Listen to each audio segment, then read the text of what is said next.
Magandang araw po sa inyong lahat. Fans ni Bianca De Vera, Will Ashley, and Dustin Yu, may color coding ngayon. Alamin po natin lahat yan dito sa ating video. Pero bago po tayo magpunta dyan ay may update pong napakaganda si Bianca De Vera dahil natupad na po yung isa sa mga gusto niyang matanggap na gift ngayong Pasko. At ito nga po sinasabi niya na this is one of the best Christmas gift I've ever received.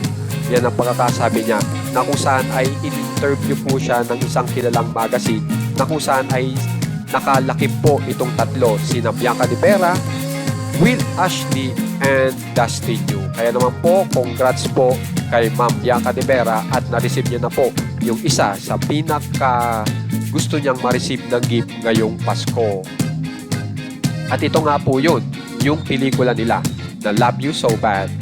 Samantala, dito naman po tayo sa parada po ng Metro Manila Film Festival ngayong taon na ito, na kung saan ay napakaganda nga pong balita para po dito sa tatlo dahil sila pa po ang leading lady and leading man. At ang maganda nga po dito ay talagang dinumog po ng mga fans ito pong Love You So Bad na parada.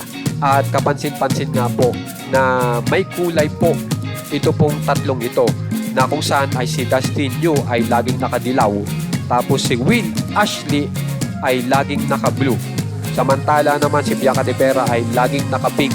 Kaya aabangan po natin dito po sa pagpasok ng mga fans dito po sa Love You So Bad kung ano pong kulay ang kanilang isinuot. Tiyak yung mga maka-Dustin Yu nakadilaw, yung naka-blue naman puro maka-Will Ashley, samantala yung pink naman ay maka-Bianca De Vera. Kaya naman po, kung gusto nyo pong ma-update sa mga famous celebs ng Pinas, subscribe na po kayo sa ating channel na One Katawa. Maraming salamat po.